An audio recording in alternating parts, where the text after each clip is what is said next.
Welcome to Inside the Pizza Oven, powered by Fredi the Pizza Man Foundation for Autism. I am Fredi the Pizza Man. Today's show and today's guest, former 97 Won the Ticket producer of the Valente show, Mike Sullivan.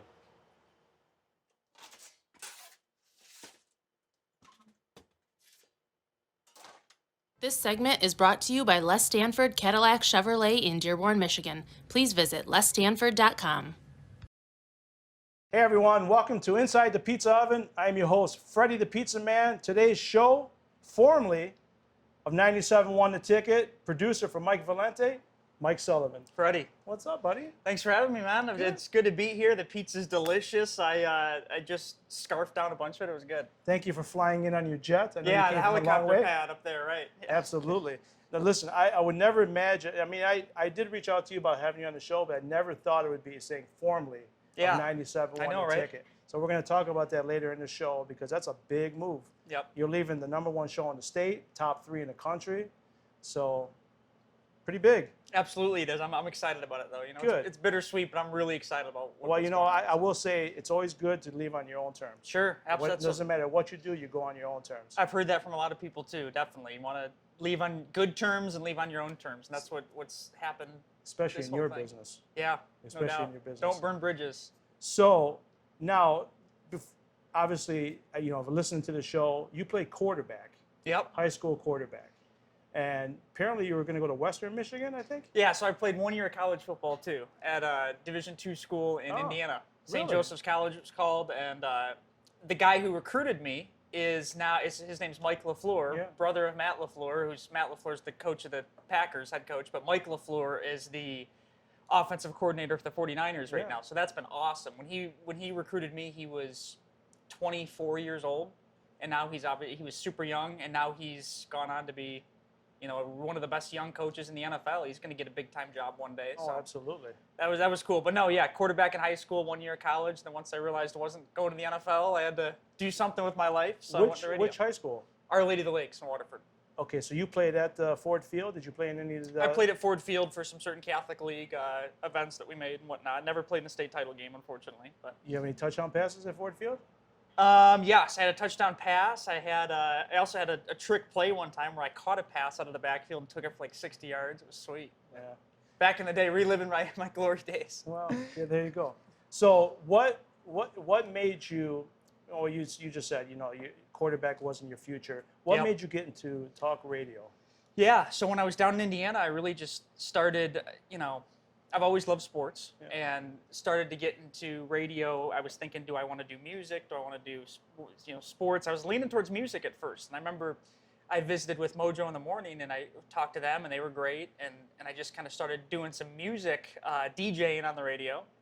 But then one day, one of my buddies and I, we just kind of got on there. We started talking sports, and I obviously have watched all the debate shows on ESPN and whatnot, and we just started talking sports, and I loved it. I was like, you know, this is what I love to do, and I've certainly listened to 97.1 growing up, but it just kind of all started that way. So then I transferred back home to OU, went into radio there, and interned at 97.1 at the time, and Oakland just worked my University? way up. Yep. Yeah. Yep. Correct. So, I mean, how long did it take you from that point that you decided, hey, I want to get into radio, to the big chair next to Yeah. Mike Valente? So that's a great question. I guess when I was my freshman year of college, when I was 18, okay, then I started going into radio more when I dove in, and when I transferred to Oakland, I only spent 2 years at Oakland. I graduated college in a total of 3 years, so I spent 2 years at Oakland. And then I started interning at 97.1 when I was 19.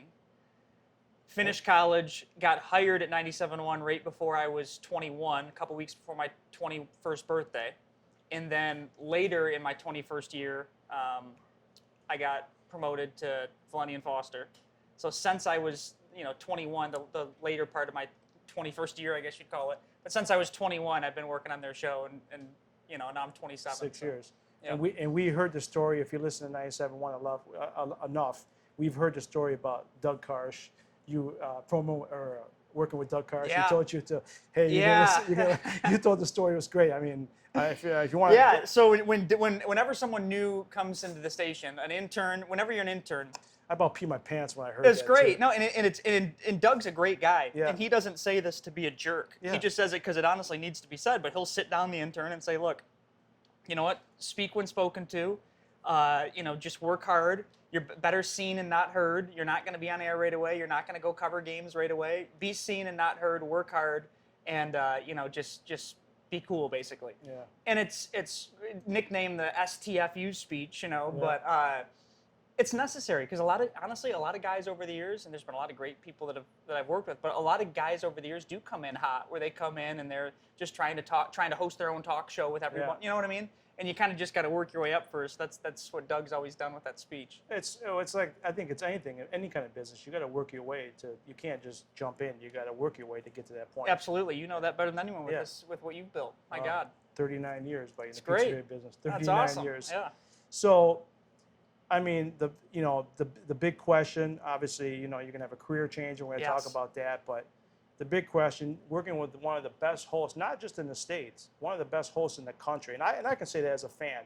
I'm a big fan of Mike Valente. Mm-hmm. He's a great host. He's great at what he does. And there's a lot of great hosts in this town, so I don't want to take away from anybody else. But what was it like working next to Mike Valente? Minus the screaming part. Yeah, right. No, I mean, he's just a super talented guy, and most importantly, just a good dude, both on and off the air. That's certainly done a lot for me, and both personally and professionally. And he's just extremely, extremely hardworking and dialed in. He's always paying attention to stuff. He's always on top of his game. His knowledge is unbelievable. You hear that with every single sport. And he's a guy that really, has had a hell of a career building his show and empowering other people on his show to really have opportunities as well, which I'll always be immensely grateful for, the opportunities that 97.1 and that Mike has given me.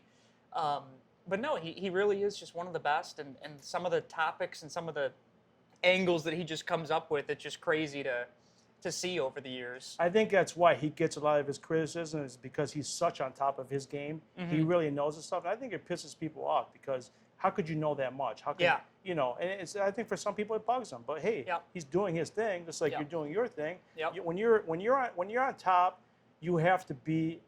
You got to be on top even more. Sure. Because everyone's gunning for you. Sure. So he's actually, he's empowered you to take the next step.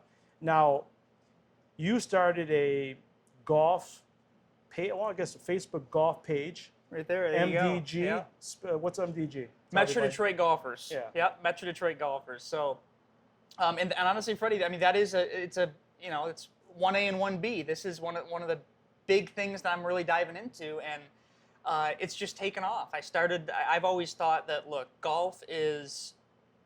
we're a golf state. Yeah. All right. Michigan is a golf state, and I don't think the coverage and the media coverage really matches that. I think there's a ton of passionate golfers in this state. I think there's a ton of appetite to talk golf, and that it really hasn't existed. It hasn't existed on that level of, hey, let's have some fun discussions. Let's really build a community. Let's really talk about stuff. And so that's what I launched a Facebook group, and I invited I'd say I probably had a good 2,000 people that I got in, right, personally, from people that had DM'd me and whatnot. And then it's from there, it was just, hey, invite your friends, and the group has kind of taken a life of its own, where people are driving content themselves. And we're filming it end of July, so you're about 19,000 in the group right now. Yeah, correct? just basically 20,000. Yeah. Yep. So in just over 2 months, it's been wild.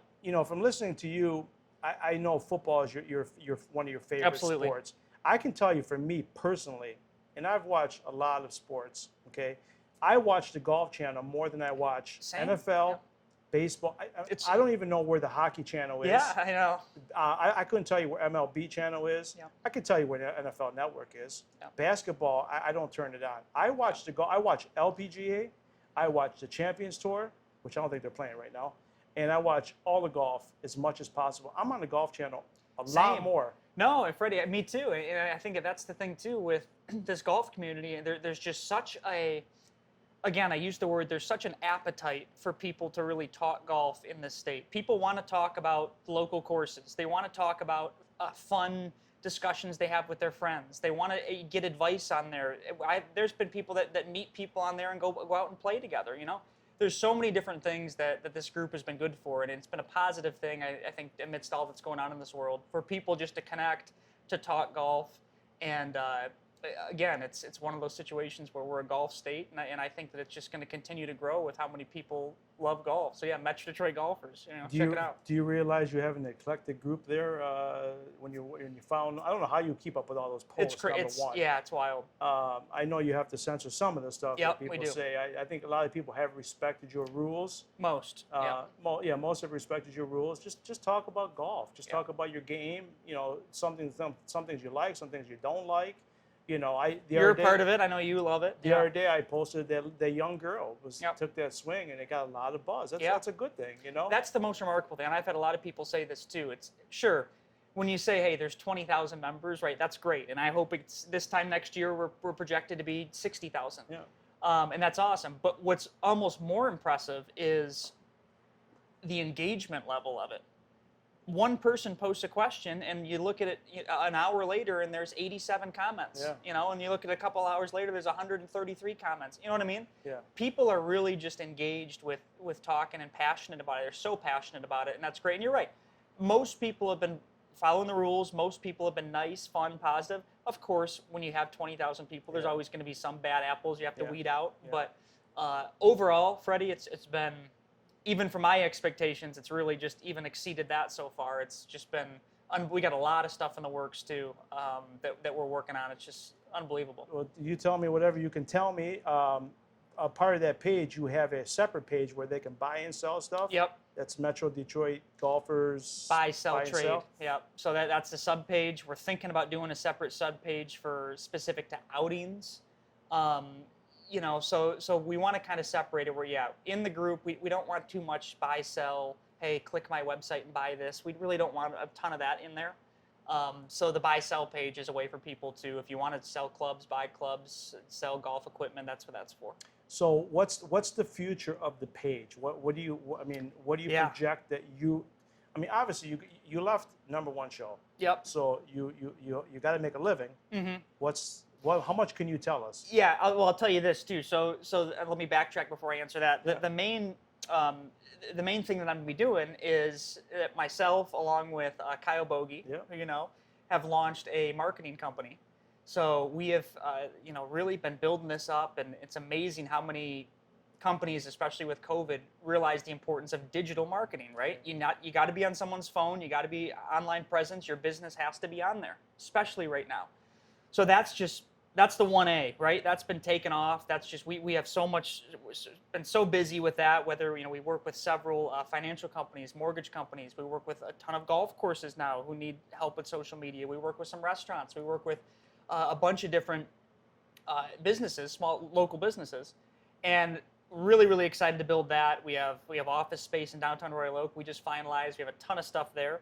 But that's 1A. 1B is going to be focusing on the golf community, the golf page as well, and we're doing a ton of stuff within that. I'm talking about some really big projects that I'll kind of just hint at with a couple huge interviews, a couple huge guests we have, a couple really big things we're doing in terms of golf discounts. Our courses reaching out every day wanting to offer people in the community discounts, so we're really compiling all that, and I think it's going to be huge. So you may launch a podcast that will go through your page? That is certainly possible, yes. Okay. That is certainly possible, absolutely. So speaking of podcasts, and you're on the radio, do you think the future really is podcasting versus terrestrial radio? Because Mike always says it's dead. Yes. Okay. For me, a fan, I don't believe it's dead, because I rather turn on the radio and hear Mike and you guys, versus sometimes I get in the car, my Bluetooth is screwing up or something. Here's the thing. I think that there's always going to be a place for traditional radio, right? Especially, you mentioned with cars, right? Safety-wise, look, there's never going to be a TV there where the radio is. Yes, there's screens and GPS stuff. But the point is, you're never going to be able to watch TV right there while you drive. It's just too dangerous. So there's always going to be a radio component, aka always going to be traditional radio, and people love local. But personally, I believe that, yes, a huge part of the future is digital, is podcasting, is video on webs, just similar to what we're doing right now. Exactly. It's a huge part of the future, and I think that kind of the barstool model has been proven to work with that. I think that especially just with people's attention spans, I think that I always compare it to we live in an Amazon Prime world right now, right? People want to go on Amazon, they want to click something to buy, shows up at their door in 2 days. You know what I mean? I'm guilty of that. And I think that it's similar with media consumption. It's becoming similar with media consumption where people want to have their interest and on their time. So they want to have a podcast they can consume on their time, whether it's when you put the kids to bed, whether it's when you're at the gym, whether it's when you're driving, you flip it on. That on-demand model, I think, is, from a digital standpoint, going to just continue to crush. So does that make your decision easier, leaving 97.1 the ticket, knowing, hey, this is a big future here. Yeah. Radio is maybe somebody, for an old man like me, 50 years old. I mean, does that make your decision easier? It's an easy decision. It's also a tough decision. It's easy because, yes, I believe in this. I believe in the digital marketing stuff that Kyle and I have been doing. I believe in the golf stuff that we've been doing. I believe in digital as the future with my whole heart. I do believe that. What made it tough? You're not the only one that believes that. Right. Well, so. for sure. Yeah. What made it a tough decision though is leaving the people at 97.1, leaving the opportunity, the exposure that I've had. You know, some people will call me crazy for leaving, and you know, a lot have. How can I leave this great job? And I've been extremely fortunate and extremely blessed. You know, but I do kind of feel like when you have an opportunity to really take a chance while you're young. I'm 27, right? Take a chance, take a calculated risk, and really build something to better yourself and build something, again, while I'm young, without a family, without kids, and I can just dive into it. That's what I'm most excited about. No, I listen, I opened my pizzeria when I was 21 years old. I'm Yeah. 50. So I had no wife, no kids then. I did mine backwards. 21, I opened the pizzeria. 38, I got married. Yeah. 40, I had my kids. Okay. So I did it all backwards. But I've never worked for anybody in my life. See, then that's one. it. Be your own boss. And we did text a little bit, and I said to you, you know, there is something good about you being your own boss. Totally. And you're the guy. Yep. You're going to get all the blame. You're going to get all the credit. But you call the shots. You call the shots. Sometimes the blame is good because you learn from it, right? Yep. So.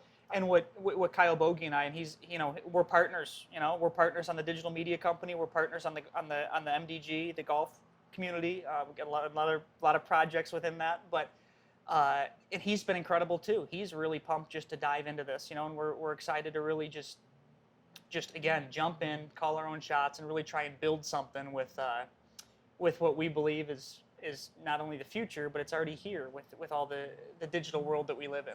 Do you know when you might announce all of those extra things going on, mid-August or something like that? There'll definitely be something really big September 1st range for sure. Yeah. So now when this airs, we would have already played my golf outing. Yes. Okay. Yep. So the great outing. I mean, Fredi, if I could just say that, Fredi does. I think you've done over the years such a great job with your charity. I've told you that I do want your charity to be a big part of MDG and the donations that we make, because we're going to be making a ton of charitable donations too. But what you've built with your charity and with your golf outing over the years, I mean, my God, the first year you started it compared to now, it's remarkable. 32 golfers. It's remarkable. 32 golfers. Hey, listen, I appreciate that. It's kind, and I'm Italian. You wash my hands, I wash your hands. Yeah. We work together, we help each other out, and that means a lot. It really does mean a lot. Yep. So, do you think you'll ever get back into, I mean, have you thought, hey, maybe I might get back into radio one day? You think you'll maybe you'll take Mike's job one day when he retires? I have no intent to as of right now. I just don't. I have, and I've had an amazing opportunity doing radio, and I've loved it. I've been able to do it in the area that I grew up in and talk about the teams I grew up watching, and this has allowed me a platform to really build my brand. And I don't have a desire to really jump back into radio. I have a desire to do a lot of stuff with podcasts, with video, with social media. Yeah. Yes, huge within that media world, but traditional radio, no. This is going to be that step to outside of radio. You're really good with social media as well too. Thank you. When the pandemic started, you were doing those Instagram live videos. Are you gonna be doing any more of those? Yeah, we got some live videos we'll be doing. We have some. I'll just tell you this. I'll let you in on this. We do have a segment we're going to be doing within the golf community called One Hole With, where we go out, play a hole of golf with a celebrity, if you will. You know, Paige Spurnack? Maybe her, yeah. One hole, but for instance, I already have people. We're gonna do one hole with Darren McCarty, walk and talk. One hole with TJ Lang. One hole with Dylan Larkin, who's a friend of mine. You know, so there's gonna be a lot of one hole with Terry Foster. We'll do. You know, so there's gonna be a lot of fun stuff like that to really just continue to promote Michigan golf, and this area has loved it. So it'll be cool. When you go through all those celebrities and when you get down to the final end of the bucket, why don't you hit me up? Yeah, like I got you for sure. Okay, I'll be at the bottom. We of the can do bucket. one right before you're out, right before you're outing at the course. Absolutely. No doubt.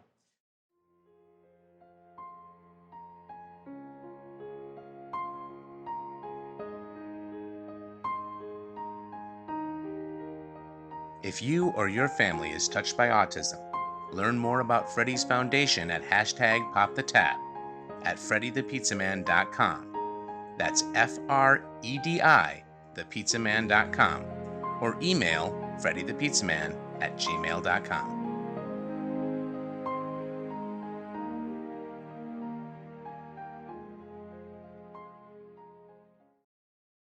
So, are you gonna? How often do you golf a week? Will you golf more now? Well, it's part of my job now. I have to golf more. Now, I golf right now probably, I would say on average twice a week. You know, I'm not playing every day. I'll go to the range a couple times a week. Lately I've been beyond busy, right? It's been you got the two show. full-time jobs. Sure. I work on my other stuff before work. I go to work, and then after work, I work on the other stuff. So it'll be nice just, you know, to really dive into the stuff I'm doing now. But I envision, sure, summer gets busy with outings. I have so many outings in August. I've had outings in July, and certainly summer gets really, really busy. But yeah, I think relationships with these golf courses will continue to be huge for us, and I look forward to that. So, speaking of golf, if you were the commissioner of golf, give me 2 rules you would change right off the bat. Jay Monahan, right? Is that who it is? Yeah. I thought it was the other guy, Tim Lynchington, or no, not Tim Lynchington. Forget it. I'll hack up the name. Yeah. He must have retired. Yeah, it's Okay. Jay Monahan, I think is his last name. It's all right, 2 rule changes to golf. I think slow play is a problem right now. Well, I'm talking about in the PGA. I'm talking about it not. Right. I think that. Oh, really? that In the a lot PGA? of. I think that they need to start penalizing guys for playing slow. I mean, Okay. we've seen how many videos over the years of guys taking 2.5 minutes to read a putt and going way over the 40 seconds that you're allotted. One of my favorite golfers, Justin Thomas. He plays kind of. Yeah. He plays kind of. He's got that waggle, and Yep. you know he plays a little slow, but he's one of my favorite golfers. Yeah. No, there's some guys that are notorious for it. I think that would be a rule change, penalizing for. Look, if Brooks Koepka has said this, if you hit the ball in the water, you don't want to take a penalty stroke, but you have to because you hit it in the water, right? That's a rule. Yeah. So if the rule is 40 seconds per shot and you're behind pace and you're playing slow, you're breaking the rules. You should be penalized for that. I think that'll speed stuff up. The other rule I would change, here's an outside the box one. I think that golf has the old part of golf is you must be extremely, extremely quiet, you know, on the tee box. Yeah. And that's, I mean, you watch even these pros, when they go out on the course, everyone's playing music, everyone's having fun. Like, I don't think it needs to be that ultra, ultra quiet. You look at football, think about a kicker in football trying to kick a game-winning field goal as time expires from 50 yards.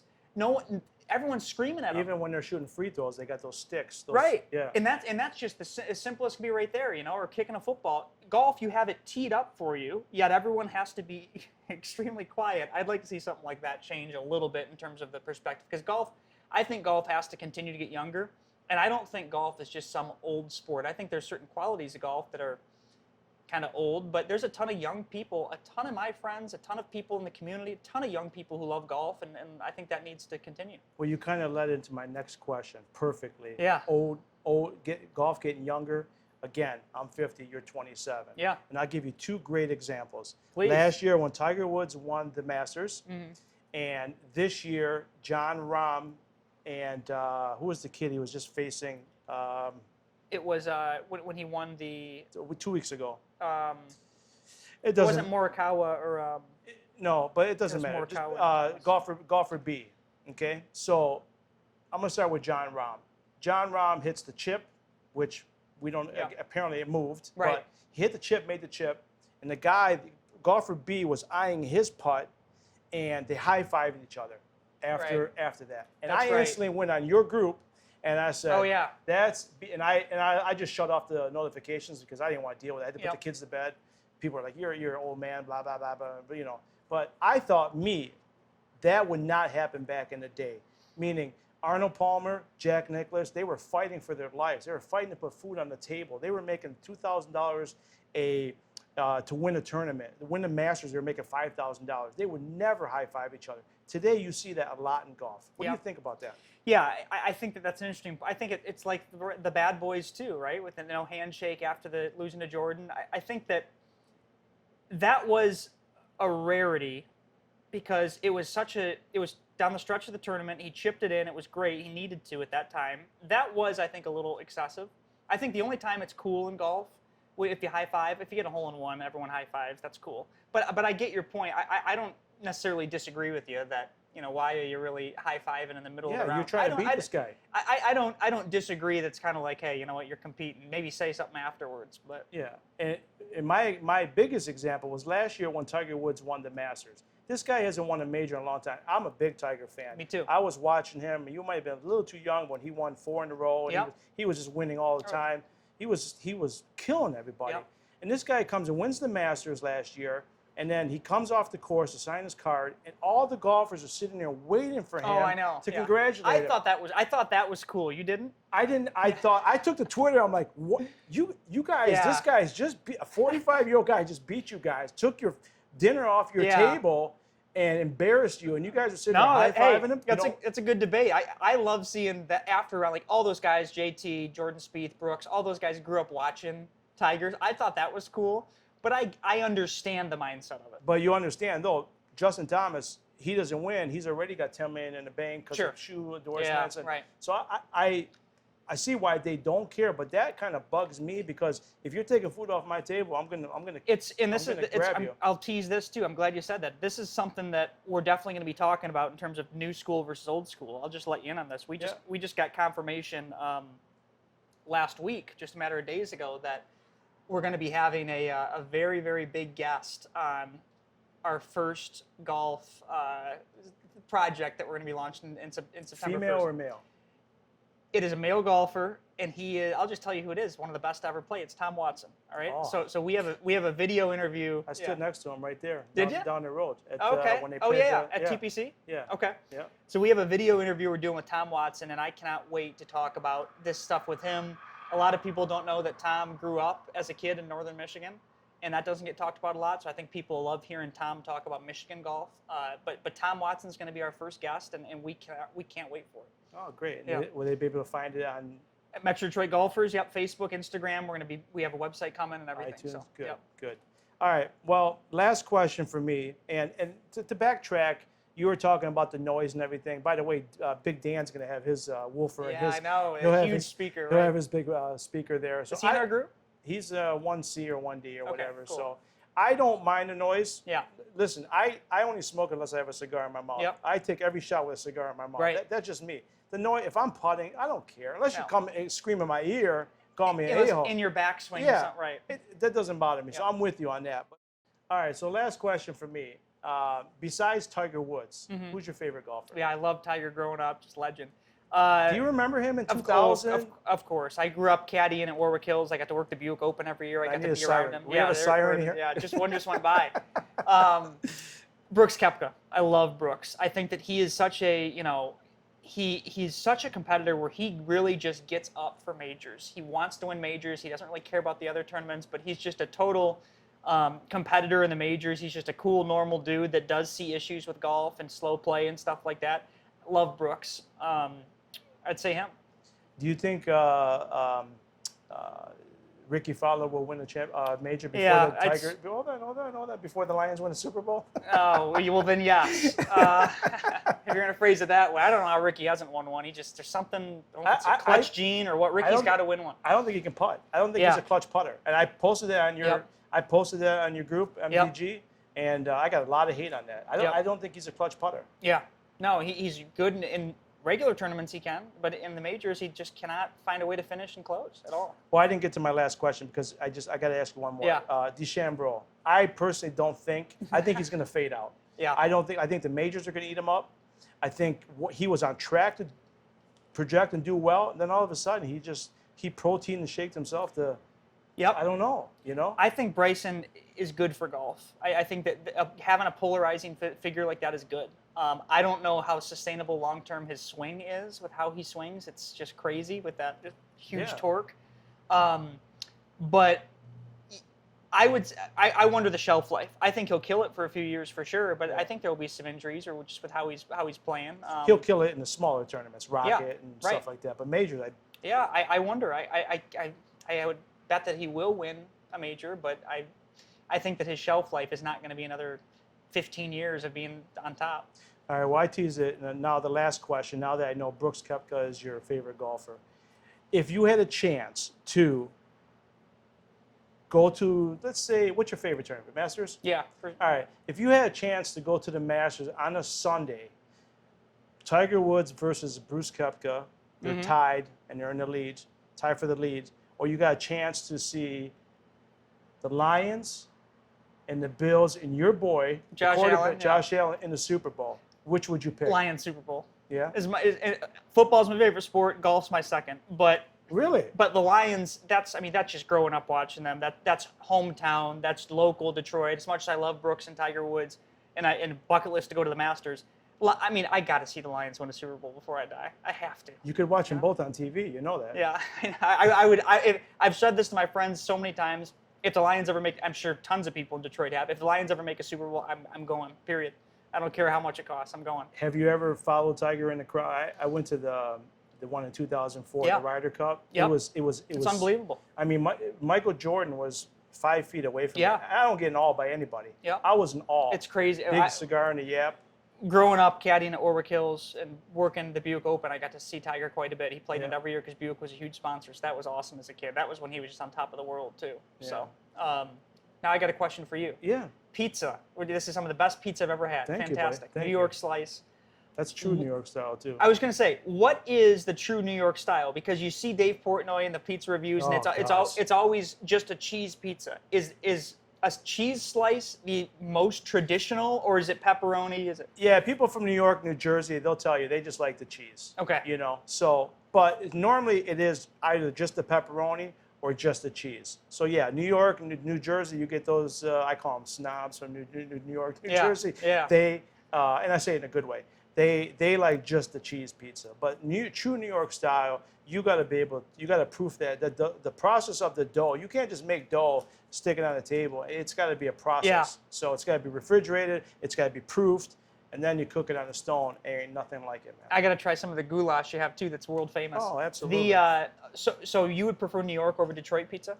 I'm not a fan of the Detroit thick pizza. style? No, Okay. I'm not a fan. I mean, I'll eat it. You know, I've done it here.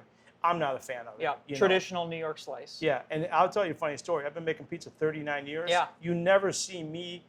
You'll never see me just making a pizza and eating it. I'll grab a slice. Yeah. So I get here at Those are 7. big slices. I get here at 7 in the morning. I'm eating a slice of pizza. I love it. That's what I'm doing. Most people are sleeping. I'm eating a New York slice. It's delicious. I love it. Thank you, buddy. Awesome. Appreciate it. Freddie, thank you for having me. Thank you, my friend. Appreciate it. One day you come back here. We'll do a charity pizza. You guest pizza maker? Absolutely, I'm in. I'm down. It'll be Absolutely. fun. We gotta do it when it's not so hot, though. Yes, So for sure. listen, best of luck to you. Thank you. I know, and I don't say that because you're here. I know you're gonna kill it. I'm excited. Bittersweet to leave, but I'm really, really excited about what we're doing. So Call your own shots. I always Absolutely. tell everyone, call your own shots. absolutely. All right, buddy. Thank you, Freddie. Thank you.